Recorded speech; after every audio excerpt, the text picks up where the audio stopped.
Consistency builds trust. You're not doing too much when it comes to your business. Okay, if you're not consistent, people will not take you serious. You post today, you wait until like the next month to post again. Nobody's gonna ever take you serious like that, because you're not the only one in the food business. My name is Komomo of you want to start a food business and you don't have enough resources for it, and you keep saying, oh, I need to wait till the perfect time, or I don't have enough money to start. I'll start by clearing the myth. You don't need a lot of money to start.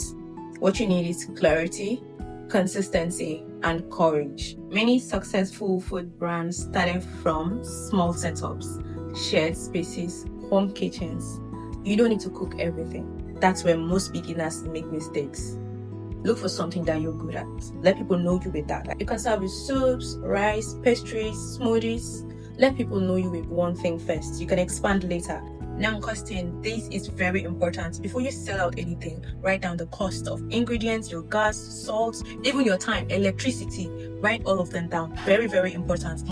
Your price should cover your costs and give you profits. Don't price emotionally. Don't say, if it's too expensive, who's going to buy? I'm going to scare people away. No.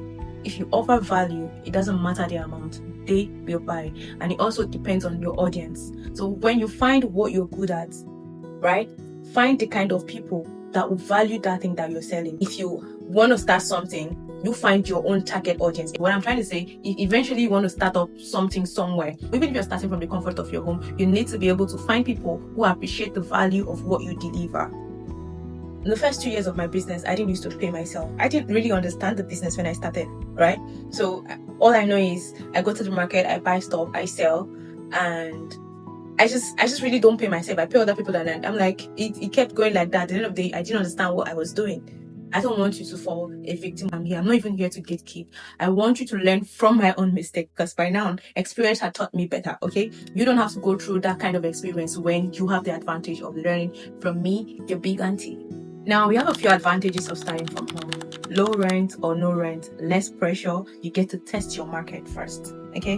When you have no much responsibilities on the business, like utilities, rent, and whatnot, you get to test the market. You get to test your capability. You get to test your audience too. Same way it has its advantages, the disadvantages are a lot. Let me tell you, I won't lie to you. If I had a lot of money at the time when I started, I would have gotten a very, very big restaurant. I learned from my mistakes and it was painful. I lost money. It's like a lot of money. The disadvantages of starting from home is that you don't get the advantage of walk-in customers. You need to be extra active on social media, because if you're not active, out of sight is out of mind. There are a lot of people doing the same business that you're doing. A lot of people are selling food. Like, you need to be extremely active on social media. You need to talk to people, network.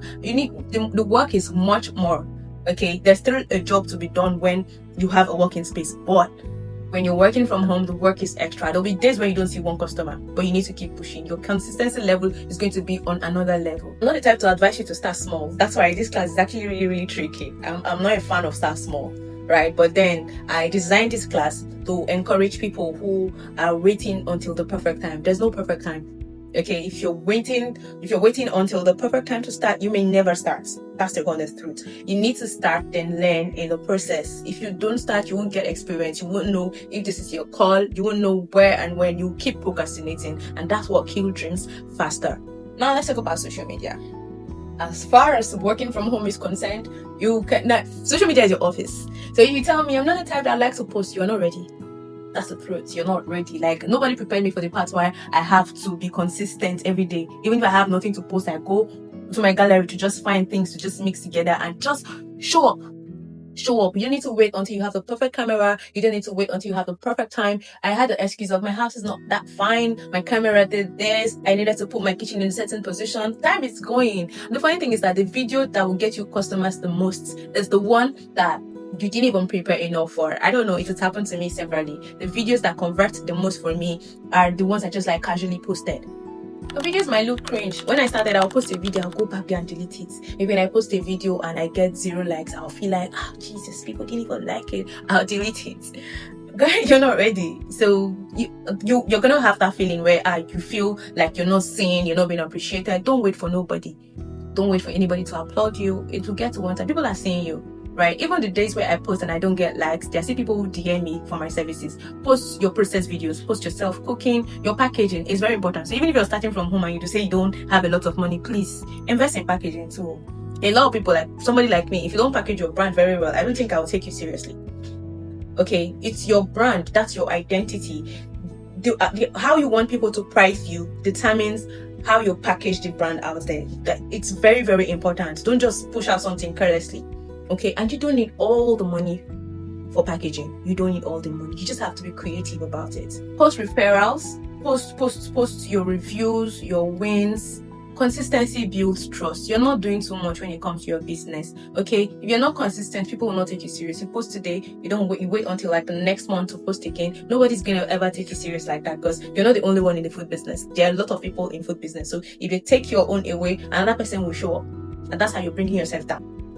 For marketing, start with people you know, friends, family, colleagues, neighbors, WhatsApp contacts, your Facebook. Just start with what you have. This class is just designed to let you know that you can start with what you have. Start with your circle. Okay. Ask for feedback, improve, then gradually expand. Run ads on TikTok, Instagram. See, don't hesitate to pitch. If you see any opportunity to start telling people, oh, I run a food business, oh, I do, say it, sell yourself. Any opportunity you get, don't beg. Don't beg. You're in my class, we don't beg for patronage. People come. If they see the value of what you offer, they'll come. You can do collaborations. For instance, if you have friends who are into event planning, if you have you can collaborate with anybody. The goal is to get traffic, is audience. That person you're collaborating with might have a wider audience than you do. You need them. Okay, I cannot round up this class with us adding the importance of being a good vendor to your customers. Don't be rude, don't be hostile. I know a lot of customers are or can be a handful, but there's a better way. I've dealt with people, different kinds of people, and they extend grace to me. That's because of how I handle it. Sometimes there are things that might happen beyond your control. Maybe spilled food by dispatchers would delay you. Something might just happen. The last time I had an event and my food spilled. I was supposed to get to the event by 2 p.m. but I arrived by 6. That was not the time for you to start explaining, for me to start explaining to my client that this is what happened. They don't care. The show must go on. They've paid you for the job. So you find a means to deliver that job. They don't care. Okay, so when you're done, you can actually explain later. But what I'm trying to say is that what you get is a reflection of what you give out. So if you start off being very rude, mean, you might get clients who in turn mirror that energy. That's how it is.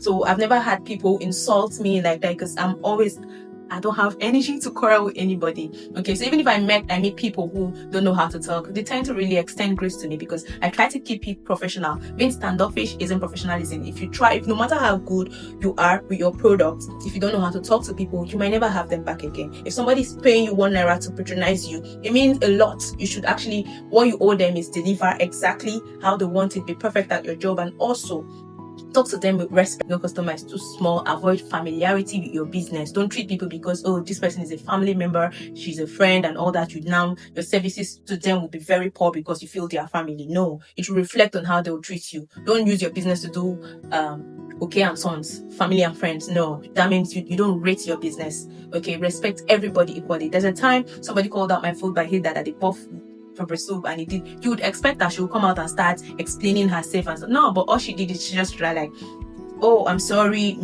She made it up like that. That's how it's supposed to be. She did something to make up for it. Whether or not she's at fault, whether or not you're at fault as a business person, all you have to do is to deliver quality, because you want that person back. We work with referral, and if a customer is satisfied from that customer, they might be a very big customer for you. So don't say because this person is my sister, this person is my father, I'll deliver poorly. Nah, you never can tell who they'll give that food to. And finally, don't wait for the perfect time. There'll always be fear. With what you have, research, ask questions, and remember, small beginnings are not shameful. They are powerful. Okay, so go search that business, register your business, design a logo, post it, tell your friends about the business, cook for people, and they will pay you. If you use my recipes, you're never going to go wrong. Okay, I love you. See you at the top.